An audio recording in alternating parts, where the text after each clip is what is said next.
In a previous life, I was caught up in a palace coup. I fought desperately to protect the Empress, only to have my head severed by a rebel's sword. I had believed that my heroic act of saving the Empress would ensure my family's safety for generations. But the Empress, with a wave of her hand, arranged for my younger sister to become the concubine of an old prince. My younger brother, who had such a promising future, was directly designated by the Empress to become the prince's consort. My younger sister, with her innocent heart, was schemed to death by several concubines in the prince's mansion within days. My brother had no future left, and was constantly humiliated by the depraved princess. He too died in despair shortly after. I died with unresolved grievances, only to open my eyes again on the day the rebels stormed the imperial city. In this life, I watched helplessly as the rebels severed the Empress's head. Chapter 1. Bad news. The rebels have breached the palace. The sharp voice of a young eunuch rang out beside me, his body trembling as he knelt on the ground. Some of the rebels are heading toward the Phoenix Nest Palace. The Empress must flee immediately. Flee? Where could we flee to? The noblewomen who had come to pay their respects at the Phoenix Nest Palace were in complete chaos, their cries and screams filling the air. Even the Empress, seated at the head of the table, began to panic. To capture the bandits, one must first capture their leader. Once the rebels reached the Phoenix Nest Palace, the Empress would be their first target. Others might survive if captured by the rebels, but the Empress would certainly meet her end. I am the eldest daughter of the Duke of Jingua. After my father's death, our family fell into decline, and I came to the Phoenix Nest Palace merely as an attendant. But as the rebels closed in, everyone panicked. I acted decisively, stepping forward and saying to the Empress, "Your Majesty, escape is no longer an option. However, the rebels have never seen you before and cannot recognize you. Please exchange clothes with me and hide among the crowd." In a life-or-death situation, the Empress naturally had no attachment to her imperial robes. She quickly exchanged clothes with me, gripped my hand, and said tearfully, "Miss Shui is truly noble. This kindness I will never forget. I will reward you generously in the future." I knew there was no escape for me, and I could only smile bitterly. "I am not afraid of death, but I beg you to take care of my family after I am gone." The Empress nodded solemnly. "Rest assured, as long as I am alive, I will never neglect them." By the time we finished speaking, the Empress, who had already changed into my clothes, had swiftly blended into the crowd of noblewomen. I, wearing the Empress's phoenix robe, sat upright at the head of the table. As I had predicted, the rebel forces had never seen the Empress. They stormed into the Phoenix Nest Palace, killed me with a single sword stroke, and hung my head outside to boost morale. However, the noblewomen, due to their varying family backgrounds, had some among them whom the rebel king needed to ally with for his own interests. So they temporarily escaped death but were confined to the main hall. However, no one could have anticipated that just as the rebel king was about to storm the hall of austere governance, the imperial loyalist forces arrived. In the chaos, the rebel king was executed on the spot. The emperor was saved, and the empress naturally remained unharmed. However, the empress did not want anyone to know that she was a cowardly woman. She coldly warned the noblewomen still in the Phoenix Nest Palace, strictly ordering them not to reveal that I had risked my life to save the emperor, but to claim instead that the rebel troops had killed the wrong person in the chaos. Those noblewomen had no prior connection with me, so they would not risk being punished by the empress to help someone who was already as good as dead. Of course, to save face, the empress later issued an imperial edict, claiming that I had been wrongfully victimized in the Phoenix Nest Palace and was pitiful, and ordered my younger sister to be married to the Prince of Dun as a concubine. The Prince of Dun was the emperor's older brother, known for his lustful nature. He had already squandered his fortune by the time he reached his 30s and was a useless, idle wastrel, with numerous concubines. My sister, with her innocent heart, could never compete with the cunning and scheming women of the inner palace. Before long, she was framed and met a tragic end. Upon hearing the news, the Empress sighed softly. This girl truly has little fortune, she has wasted my plans. She waved her hand and arranged for her younger brother, who had recently passed the imperial examinations, to marry the emperor's younger sister, Princess Qingqing, as her husband. According to the rules of the dynasty, imperial relatives were not allowed to interfere in politics. Once he became a prince consort, his political career was completely over, and he would spend the rest of his life as a mere figurehead. The younger brother had spent decades studying diligently, determined to carry on his late father's legacy and restore the prestige of the Xinguogong mansion. With the Empress's interference, his hopes were shattered. To make matters worse, Princess Qingqing was a frivolous and arrogant woman who favored monks from temples, dressing up her male concubines as monks and bringing them into the mansion one after another. To humiliate her brother, she would often have him kneel outside the door while she indulged in pleasure with her concubines. Unable to bear the humiliation, her brother fell into depression and died shortly thereafter. Upon hearing of her brother's death, the Empress, who had safely given birth to a prince, teased her son with a frown. He deserved to die. At that time, there were so many people in the main hall, and everyone was terrified. Yet this girl dared to come and ask to exchange my phoenix robe.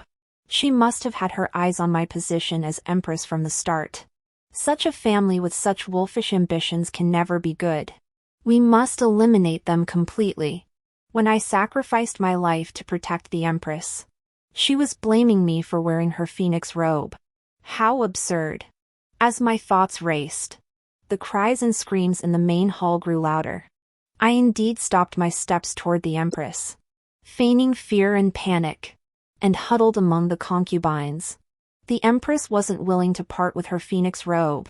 Was she? In this life, let her die wearing the phoenix robe she loved most. Seeing that I had clearly intended to go and save her but had backed away midway, the slight relaxation on the Empress's face tightened once more. She clearly had no intention of letting me go so easily.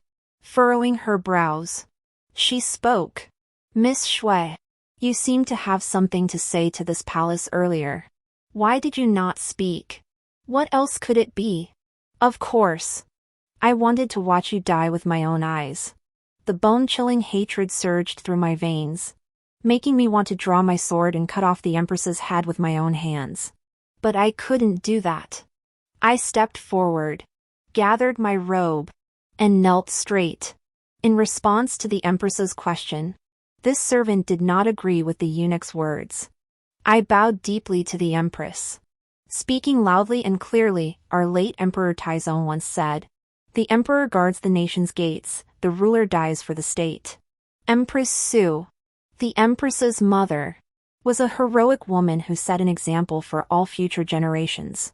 The Empress and the Emperor are one in marriage. She would rather die standing than live on her knees.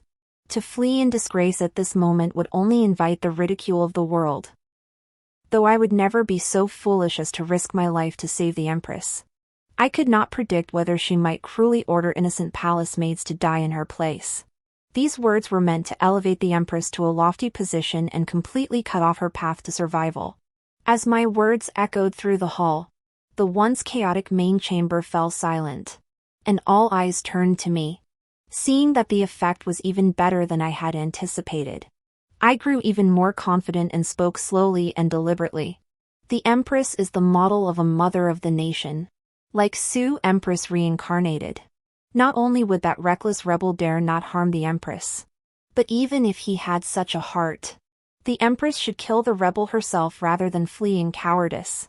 With every word I spoke, the Empress's face grew darker. Yet she dared not refute me, lest she be branded a cowardly traitor. I. The Empress moved her bloodless lips. But before she could speak, A commotion erupted outside the hall. There was no need to say it, the rebels were about to break in. This rebellion was instigated by the emperor's younger brother, Prince Su. The men sent to capture the empress were Prince Su's trusted men from Suzhou. Suzhou was a barbarian region, and even the generals who followed Prince Su were crude and uncivilized. As soon as he entered the hall and saw the empress dressed in her elegant robes, he drew his sword and lunged forward. In my previous life, by this time, I had already changed into the empress's clothes. I knew that only by dying could the real empress be safe. Therefore, I spoke harshly, pointing at the rebel leader's nose and cursing him as a traitor and a rebel, deserving of death by all. The rebel leader, enraged and ashamed, swung his sword and severed my neck.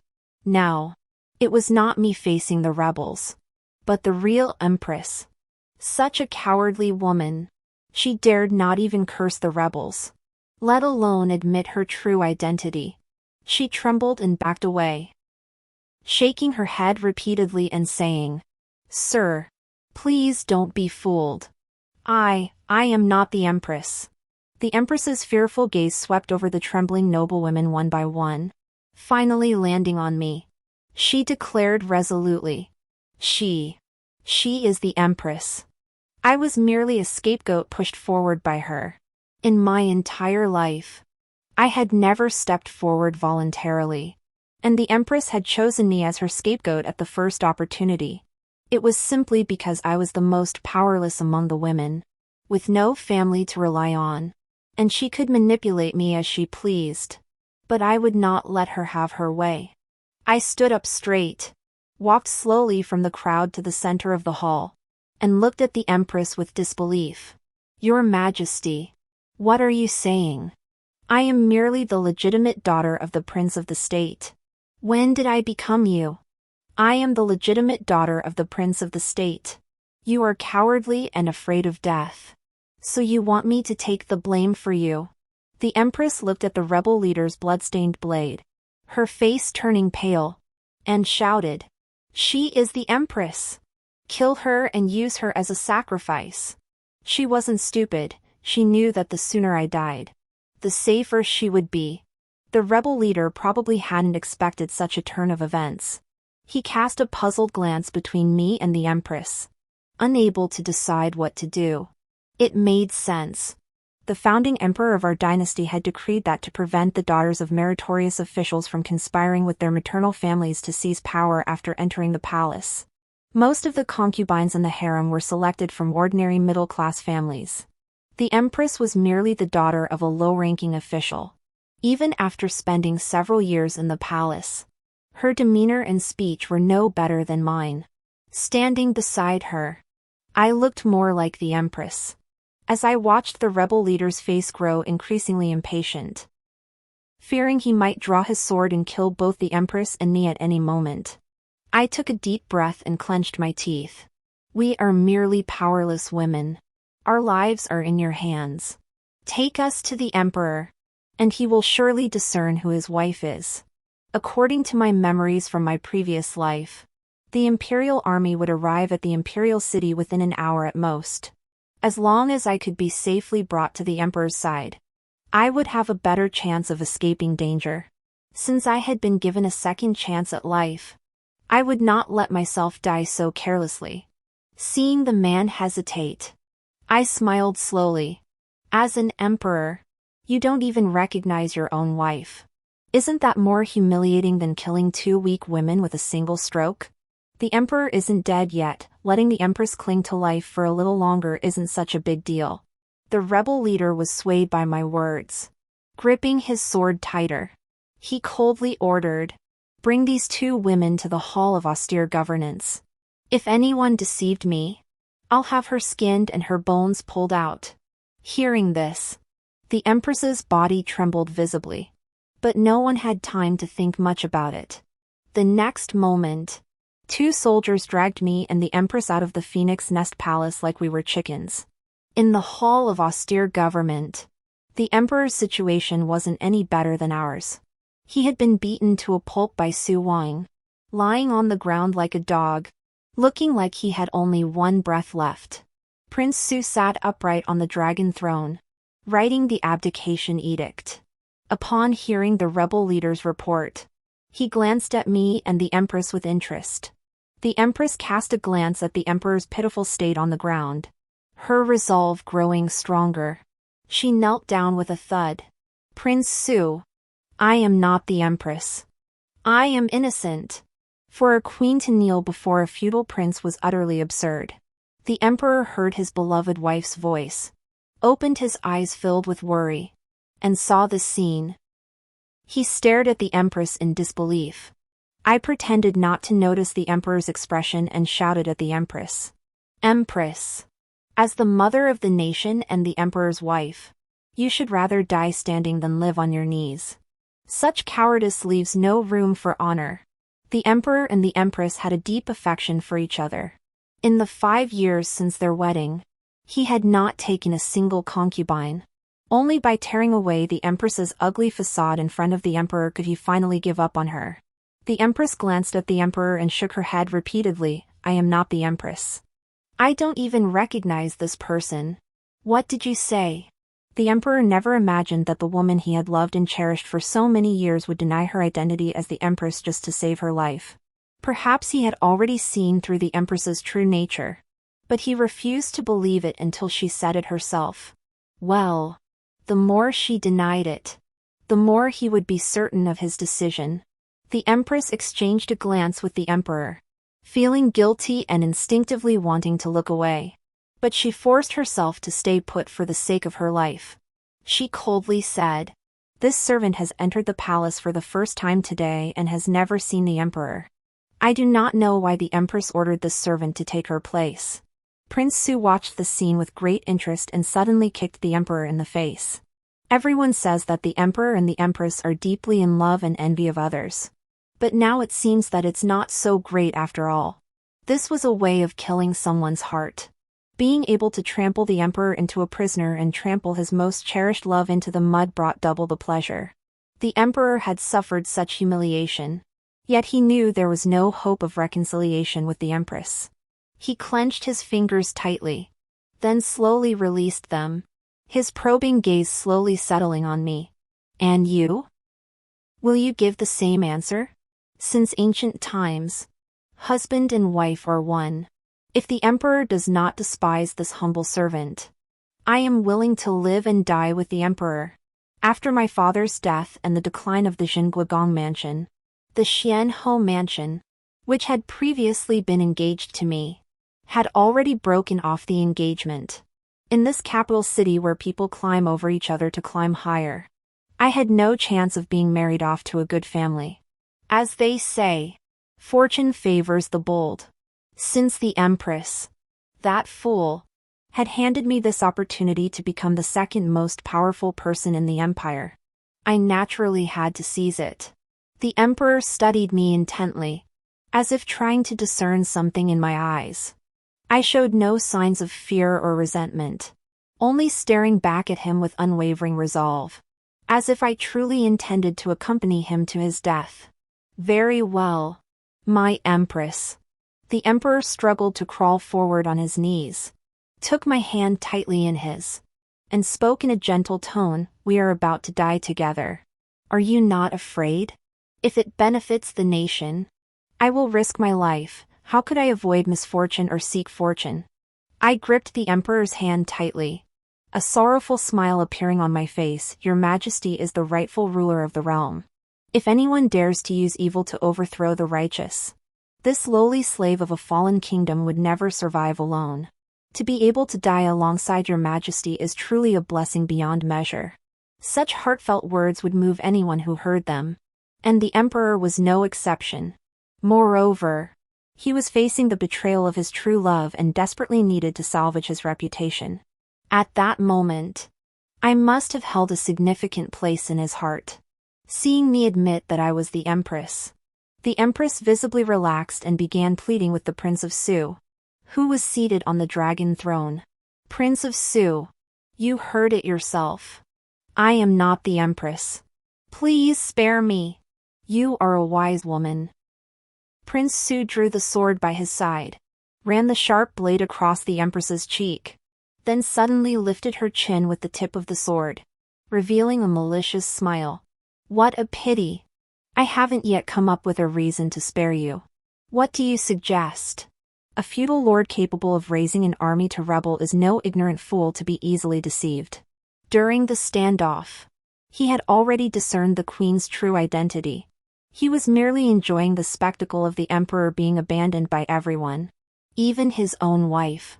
As husband and wife, trampling the queen underfoot was also a form of mental humiliation for the emperor. I understood Shuangwen's intentions, and the emperor certainly did as well. He clenched my hand unconsciously, his gaze fixed on the empress with a look of hatred, the warning clear for all to see. The empress, desperate to save her life, had even denied her own identity. How could she care about the threats of an emperor who was about to become a prisoner? She crawled on her hands and knees to the prince. I am willing to serve your highness. How interesting. Shuangwen's amusement grew, and he dropped the sword to the ground, reaching out to wrap his arms around the empress's slender waist. He roughly tore off her outer garments, revealing her fair shoulders. Watching the scene unfold before me, I felt an overwhelming sense of satisfaction. If the empress became Shuangwen's plaything in front of everyone, even if she hadn't died by the time the imperial troops arrived, she would have no chance of redemption in the emperor's eyes and would never threaten my position. Though as a woman, watching another woman suffer humiliation in public was not something to rejoice over. The memory of the tragedy that befell my family at the hands of the empress in my previous life, our home destroyed and our family slaughtered, erased any trace of pity from my heart. She must not only endure this humiliation but be torn to pieces 1,000 times over to satisfy my vengeance. However, just as Shuangwen was about to vent her anger on the empress in front of the emperor, a commotion suddenly erupted outside the palace, growing louder as it approached. They're here! The imperial guards have finally arrived. The sounds of battle grew more intense outside, and my heart finally settled. But my body instinctively stepped in front of the emperor, clutching the hairpin I had pulled from my bun tightly in my hand. At that moment, I turned my head and swore to the emperor. Your Majesty, rest assured, the rebel army has arrived, and I will be your last line of defense. As long as I am alive, no one will harm you. The empress is resolute, truly a heroine among women. In times of crisis, one's character and integrity are most evident, especially when compared to the empress, who was so afraid of death. The emperor's gaze toward me grew even more affectionate. The leader of the imperial loyalist army acted swiftly, but unfortunately, Shuangwen hadn't even had time to succumb to the empress's charms before an arrow pierced his shoulder. Such a sudden turn of events froze the flattering smile on the empress's face. She couldn't fathom how the emperor, who was already as helpless as a fish on a cutting board, could suddenly turn the tide and reverse this inevitable fate. Whether the emperor had planned this all along or it was sheer luck, the facts before her eyes were undeniable. Shuangwen was finished. The emperor did not take his life directly, but what awaited him was a fate worse than death. To be cut into 1,000 pieces. All her scheming and humiliation had been for nothing. And in the blink of an eye, she had met such an end. The empress could not believe it and shook her head repeatedly. She then suddenly pushed Shuangwen off her and crawled toward the emperor with hands and feet, just as she had begged Shuangwen moments ago. Your Majesty, please save me. I was forced to do it. She could switch between the two men so effortlessly. I didn't know whether to envy the empress for being so well protected by the emperor or despise her for resorting to any means to survive. Without even a shred of shame, the emperor glanced at the empress with disdain and laughed in anger. You just said with your own mouth that you are not my empress. How can you change your words now? Your Majesty. Your Majesty. How could the empress admit that she was a cowardly woman afraid of death? She knelt on the ground, trembling with fear, and after a long moment, she seemed to make up her mind. She suddenly raised her eyes to look at the emperor. I am not afraid of death. But I am pregnant. To protect the emperor's only bloodline, I had no choice but to submit myself to the Prince of Virtue. Please forgive me, Your Majesty. My heart skipped a beat, and I could almost hear myself gasp in shock. In my previous life, when I saved the Empress, she was indeed already over a month pregnant, though the pregnancy was too early to show any signs. It wasn't until after the palace coup that the imperial physician diagnosed it. And at that time, she was truly the center of attention. Now, having been reborn, how did I find out so soon? The emperor would never tolerate such betrayal from his own woman, even if he couldn't make a public spectacle of it for the sake of the imperial family's reputation. He would quietly end the empress's life with a cup of poison wine. But now that the empress is pregnant, everything she's done has a reasonable justification, and even carries a hint of endurance and sacrifice. Asking the emperor to dispose of her without hesitation would be difficult. If I had known this would happen, I should have let the emperor kill the empress with a single sword stroke earlier. Now that things have come to this, regret is meaningless. We can only take things one step at a time. The emperor has already acknowledged my status as empress in front of so many people. He cannot change it arbitrarily. Even if he spares her life for the sake of the child in her womb, she must remain subordinate to me. As for the imperial heir, who is nothing more than a piece of meat now, whether he can be born or not is still uncertain. Isn't it? When the emperor cherished the empress, he naturally cared about her child. But now, no matter how much the empress tries to make amends, a crack has already formed between this so-called loving couple. The emperor lowered his eyes and stared at the empress for a moment before gesturing to the eunuch beside him. The eunuch understood and quickly summoned the imperial physician. Though I deeply wish that reincarnation could bring a different life, alas, reality does not align with my wishes. After the physician took her pulse, he confirmed that the empress was indeed pregnant. Just moments ago, in the midst of life and death, the empress clenched her teeth and spoke those words, clearly sensing the changes in her body and willing to take a gamble. Now that she had won her bet, she felt an overwhelming joy as if she had climbed back from the depths of hell. She gazed at the emperor with deep affection and tears welled up in her eyes. She cried out, "Your Majesty, a day as husband and wife is worth 100 days of kindness. I am willing to follow you to death. But for the sake of the prince in my womb, I must endure this humiliation. I know my sins are deep, and I dare not ask for your forgiveness. I will go now."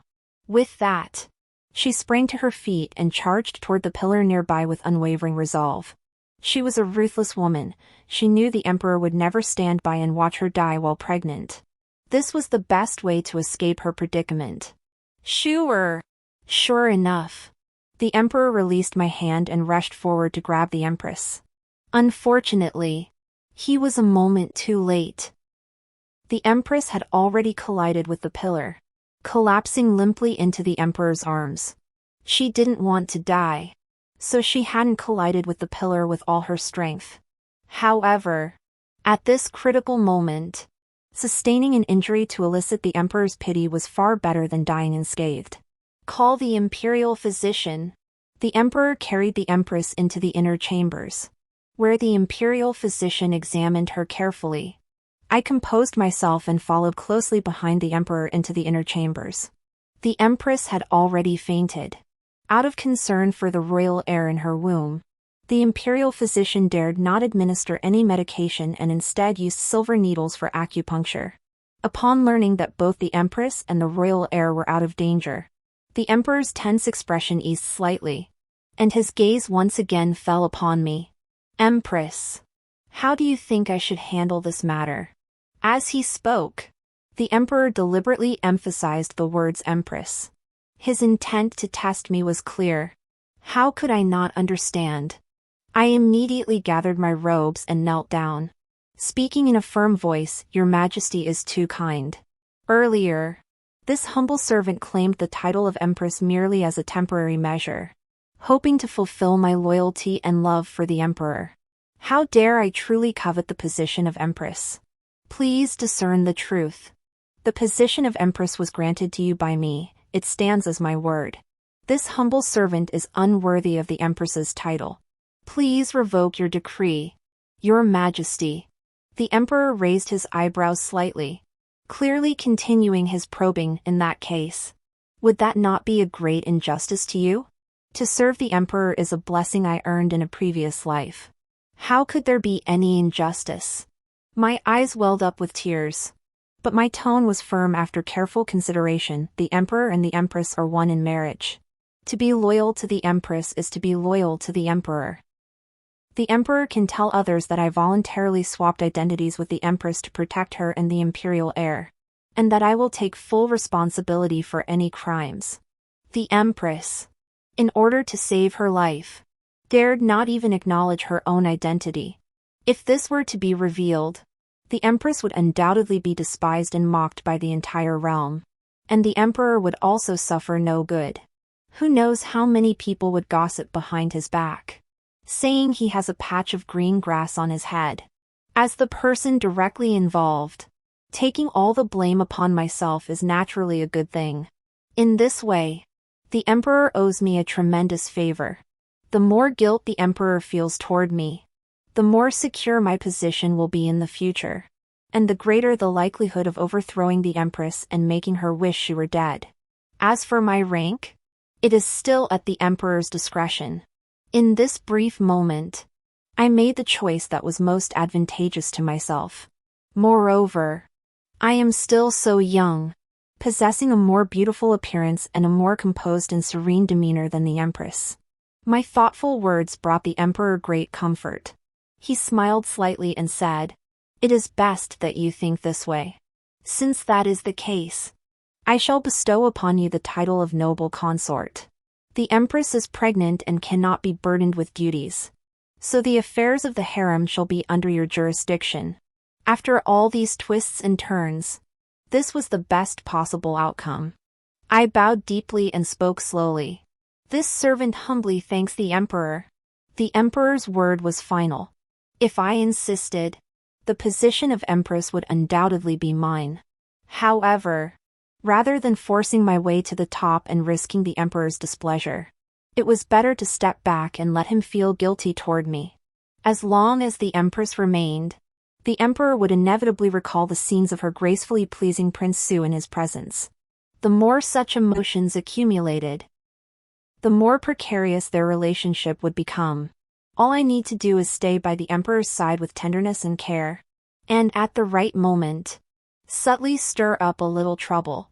Since the palace coup instigated by Su Wang had just been suppressed, there were still many matters for the emperor to attend to in the court. After hastily issuing an edict to promote me to the rank of consort, the emperor rose and departed for the hall of austere governance. I remained behind to tend to the empress, who was still unconscious. The empress was merely feigning unconsciousness. As soon as the emperor left, she suddenly opened her eyes wide, glaring at me with malice. "You wretch! You schemed so cunningly, yet all you've gained is the title of consort. You will forever remain beneath me." This servant should be deeply grateful to the empress. If it weren't for the empress refusing to acknowledge her own status and insisting that this servant is the empress, how could this servant have the fortune to serve the emperor? I knelt down on one knee, bowing respectfully to the empress. Only the glances we exchanged revealed the mockery and defiance that contradicted our words.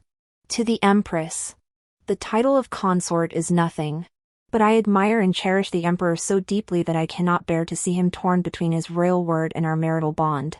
Even if it were just the lowly position of a concubine, I would accept it. The emperor had left, but the palace was filled with his spies. As the virtuous and suffering victim, the more I endured humiliation, the more the empress appeared domineering and arrogant. The empress is both foolish and wicked, arrogant and jealous, with little cunning. She was easily provoked by my words and rose to slap me hard across the face. "Who do you think you are, daring to covet the emperor? Bring her here." This lowly concubine has insulted me.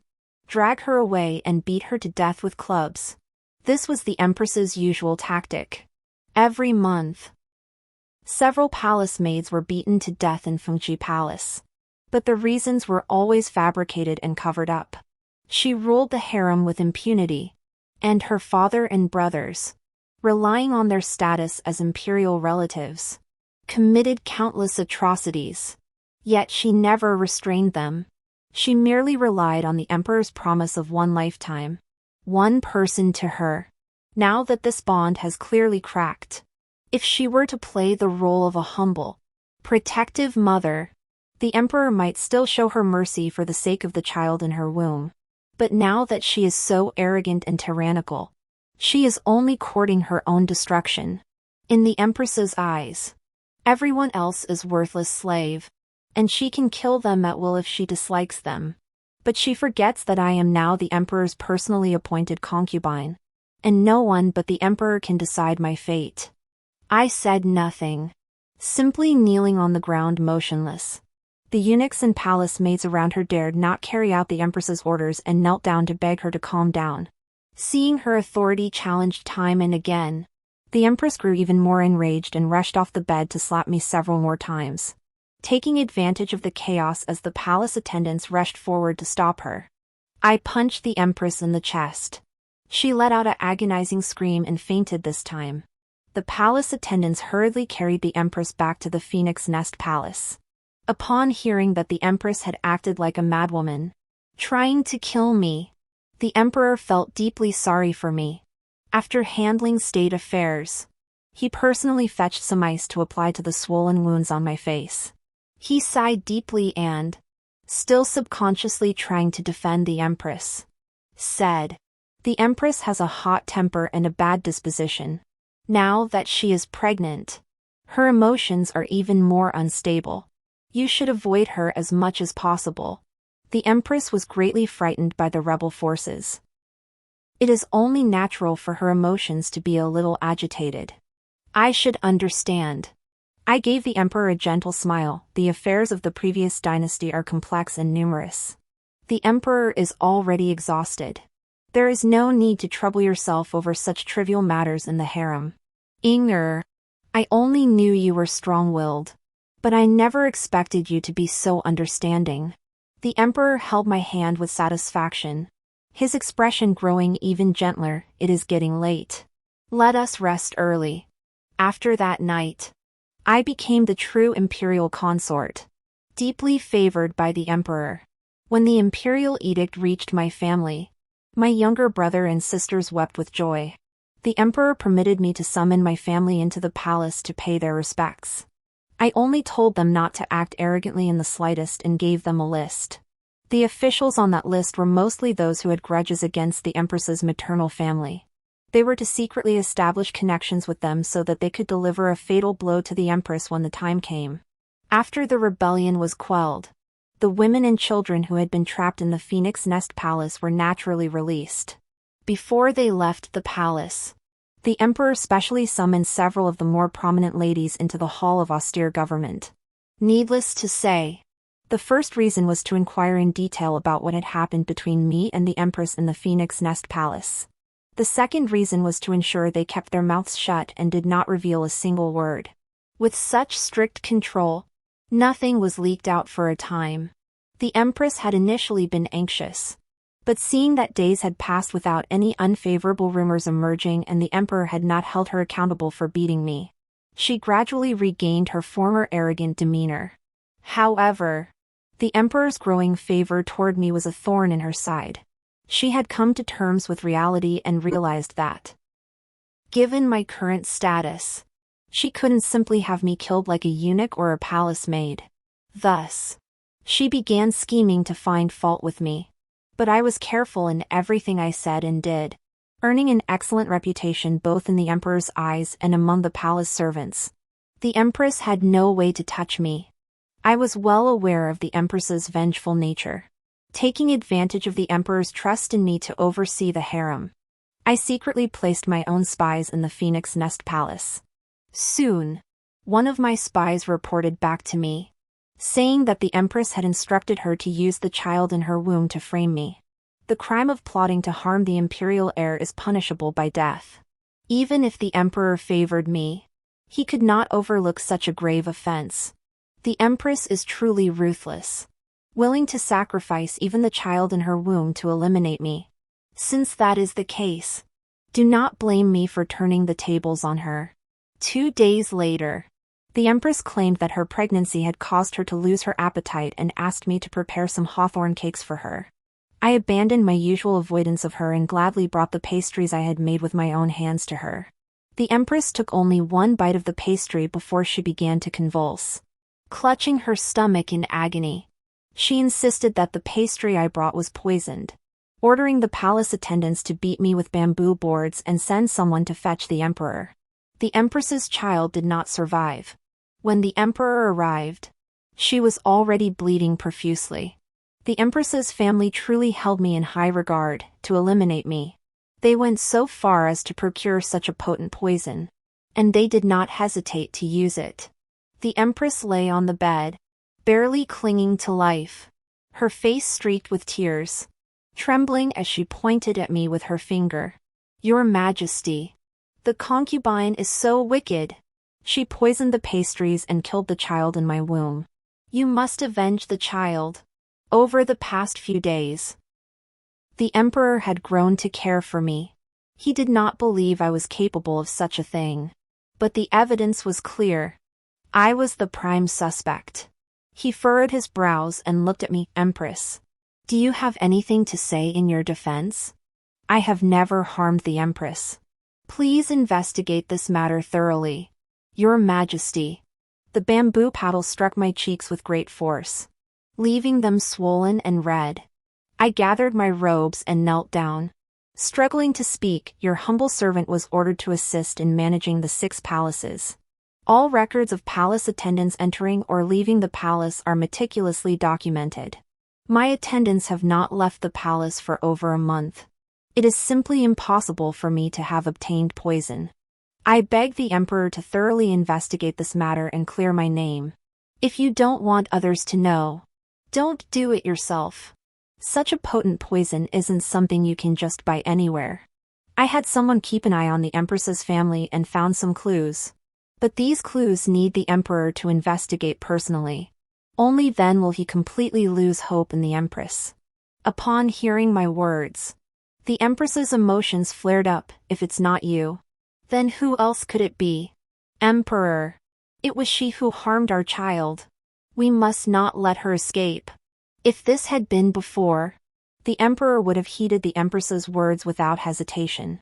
But now, her standing in the Emperor's heart had plummeted, and such hysterics only made him feel annoyed. He waved his hand and said, "Investigate. Find out the truth for me." Yes.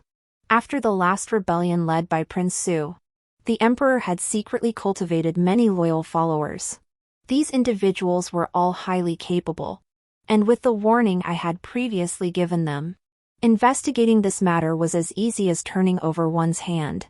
The clues quickly led to a young palace made close to the Empress.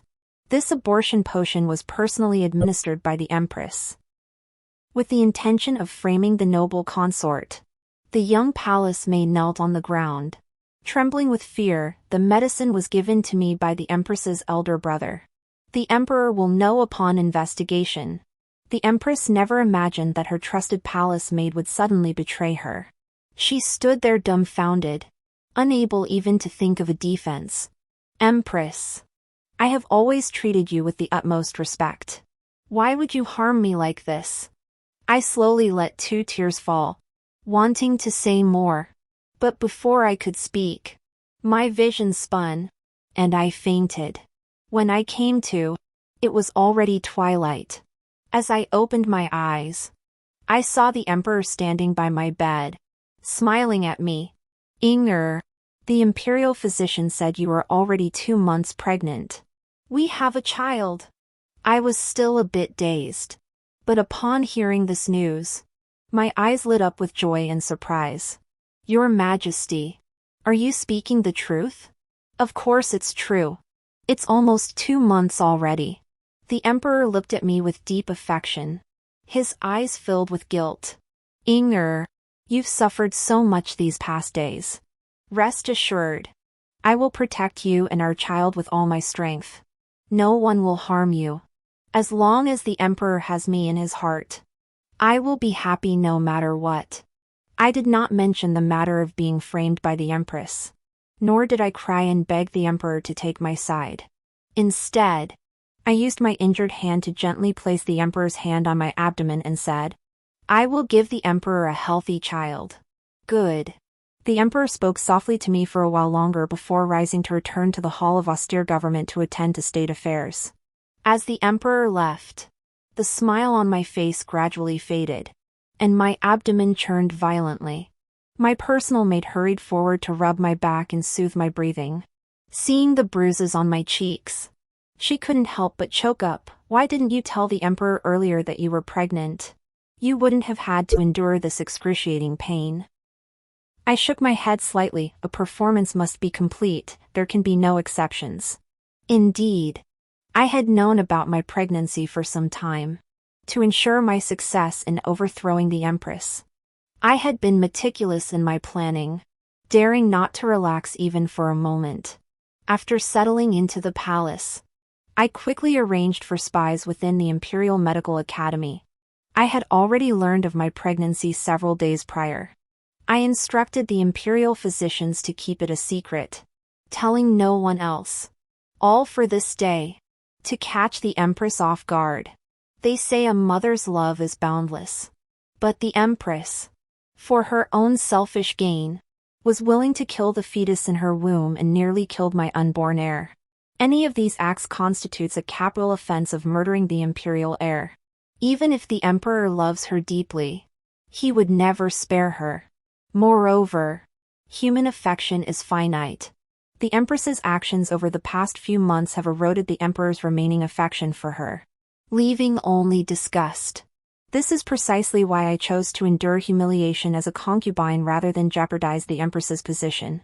At that time, although the emperor was deeply disappointed in the empress, he still harbored some lingering affection for her.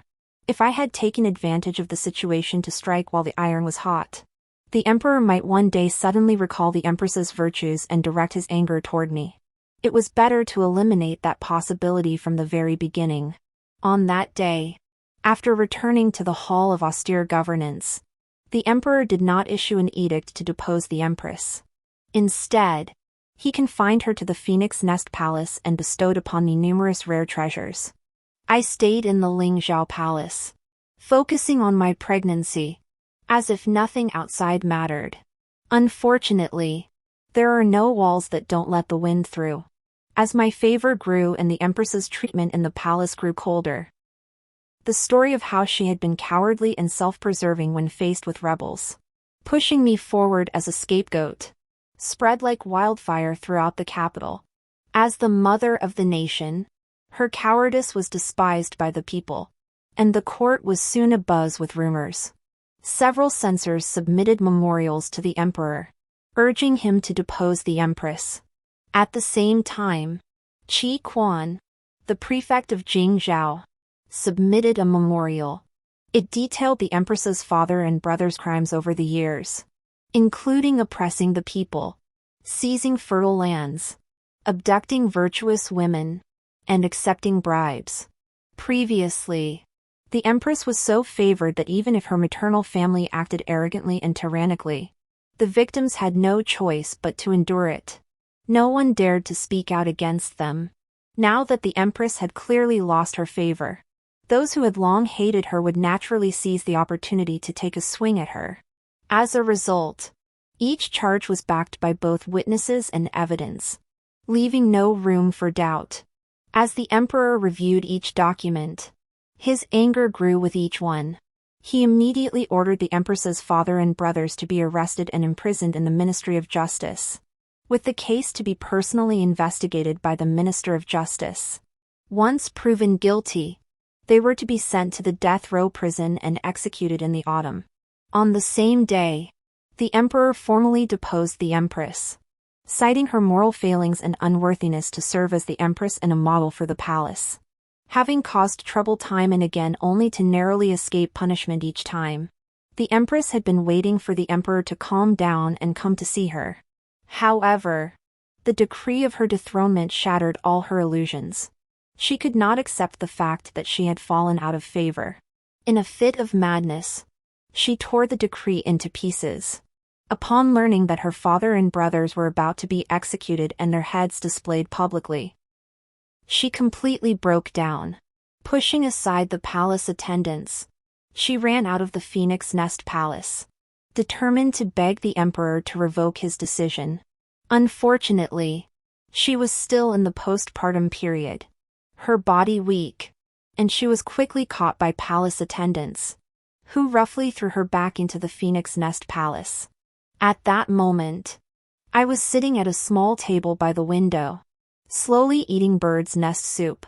Upon hearing this, I shook my head slightly and said, although the deposed Empress is mad and uncontrollable, I cannot treat her harshly. Send a few eunuchs and palace maids who have been punished by her in the past to attend to her. They will surely take good care of her. Linger smiled faintly. My lord is wise. After that, I rarely inquired about the deposed Empress. I heard that she had become much more obedient and no longer cursed me every day. There are countless ways to torment someone in the palace without leaving visible marks. The deposed Empress has offended so many people, there is no need for me to take action. Days passed slowly, and several months later, I gave birth to a healthy little prince.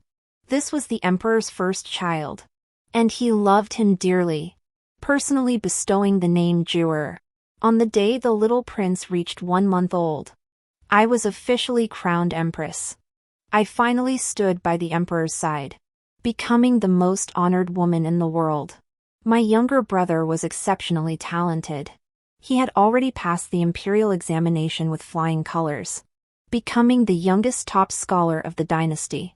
Now, because of his royal connection, he was granted the title of first-ranked Prince of Grace. The once decadent Duke's mansion rose to prominence once again, becoming the most prestigious family in the capital. With such a prestigious background, countless noble young men came to propose marriage to my sister. After careful consideration, I selected the eldest son of the Ningguang, who was both well-matched and highly educated, and joyfully sent her off to her new home. In this life, my poor younger brother and sister finally no longer had to endure the persecution of villains and could live the happy lives they deserved. My life was smooth and joyful, but the deposed Empress grew more miserable each day. Her health had always been fragile, and she endured countless daily torments. It was said that she spent most of the day in a coma, and she would not survive much longer. That evening, the palace attendants stationed at Fengqi Palace reported that the deposed Empress was on her deathbed, with her final wish being to see me one last time. I hesitated for a moment, then slowly rose and said, "Help me change my clothes." The main hall of Fengqi Palace remained as it had been in the past, filled with rare treasures.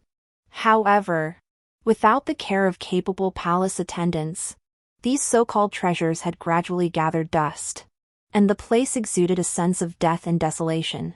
Just like the deposed Empress before me, after months of absence, she had wasted away to skin and bones, with only her large eyes still glaring stubbornly. Upon seeing me enter, those eyes suddenly burst with hatred, and she clenched her teeth and said, "Qin Ning, you hate me for killing your brother and sister. So you've been plotting revenge all this time." Humph. It seems she has returned as well. No wonder she insisted on seeing me. Debts must be repaid, and those who commit crimes must face their consequences. I smiled faintly. My eyes growing colder. I risked my life to protect you. Yet you destroyed my family. Not killing you 1,000 times over is already an act of mercy on my part. The deposed Empress was gasping for breath, clenching her teeth tightly. How can you claim to genuinely want to save me? You're just using me to gain a reputation for loyalty and devotion. The position of Empress is not something you can covet. So this time, I will not save you. You will be left to fend for yourself. I stared at the deposed empress without emotion, speaking slowly and deliberately. After you die, I will ask the emperor to return your body to your family. Unfortunately, your family is now extinct, so your body will likely be thrown into a mass grave to feed the dogs. With that, I turned and left. You. The deposed empress coughed up blood and died with her eyes wide open. My revenge was fulfilled, and the past was left in silence. I no longer clung to hatred and devoted myself to raising Juror. 10 years later, the emperor died of a heart attack, and Juror ascended the throne at his funeral. I was honored as Empress Dowager. The new emperor was young, and the ministers petitioned for me to rule behind the scenes. I refused, citing the rule that the Empress Dowager must not interfere in state affairs. I only allowed my brother to support the emperor as his uncle, while I spent my days traveling and writing outside the palace. My own life had finally begun.